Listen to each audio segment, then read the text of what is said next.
اللہ انہیں جنت میں داخل کرے گا جس کے نیچے نہریں بہ رہی ہیں. ذالک الفوز العظیم. فرمایا یہ بہت بڑی کامیابی ہے. پہلے کلمہ پڑھ لینا. حضرت بلال سابقون الاولون میں سے، پہلے کلمہ پڑھنے والے لوگوں میں سے جناب سیدنا بلال حبشی رضی اللہ تعالیٰ عنہ نے پوری دلیری کے ساتھ کام کیا. اب آ گیا وقت ہجرت کا.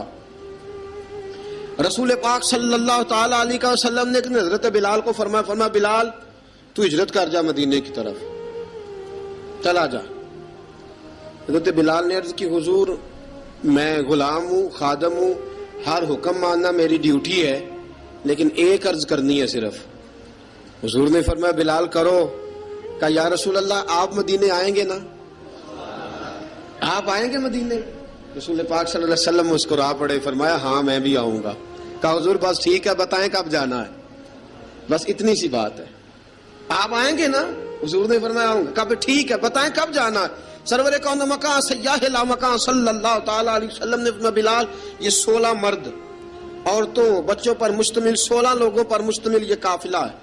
اس قافلے کے اوپر تجھے میں امیر مقرر کرتا ہوں. تو ان کو لے کے جائے گا مکے سے مدینے 250 کلومیٹر کا سفر، 250 میل کا سفر.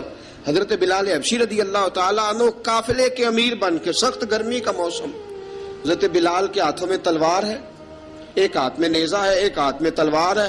تیر آپ نے پیچھے باندھ رکھے ہیں پشت پہ اور آپ لے کے جا رہے ہیں، کبھی قافلے کے آگے کبھی پیچھے، کبھی دائیں کبھی بائیں. وہ عورتیں اور بچے ذرا پریشان ہوتے تو حضرت بلال فرماتے پریشان ہونے کی ضرورت نہیں، ہمیں مصطفیٰ کریم نے بھیجا ہے، ہمیں نبی اکرم صلی اللہ علیہ وسلم نے بھیجا. میرا یقین بڑا مضبوط ہے اور میں نبی پاک صلی اللہ علیہ وسلم نے بھیجا، فکر نہ کرو چلو. اب یہ قافلہ جا رہا ہے. حضرت بلال حبشی نے بخیر و عافیت سپہ سالار بن کر اس قافلے کو پہنچایا مدینے میں. اب مدینے پہنچا کے سارے لوگ مدینے والے مدینے میں لگ گئے اپنے اپنے کام. حضرت بلال پہلے دن ہی آ کے مدینہ منورہ سے باہر سرحد پہ کھڑے ہو گئے. کہا بلال ادھر کیا کر رہے ہو؟ کہا وعدہ کیا تھا یار نے آؤں گا دن ڈھلے. نبی پاک علیہ السلام نے وعدہ فرمایا تھا میں آؤں گا. اب میرا تو کام ہے نبی پاک کا انتظار کرنا، استقبال کرنا. حضرت بلال روز انتظار کرتے. رسول پاک تشریف لے آئے. حضور حکم کیا ہے؟ فرمایا مسجد بنانی ہے. مسجد ایک قباء بن رہی ہے. تو سب مزدوروں سے زیادہ کام حضرت بلال نے کیا. مسجد نبوی کی تعمیر شروع ہوئی تو سب سے زیادہ کام حضرت بلال نے کیا. مسجد بن گئی. اب جناب اذان کا معاملہ شروع ہو گیا. مسلمانوں کو نماز کے لیے کیسے بلائیں؟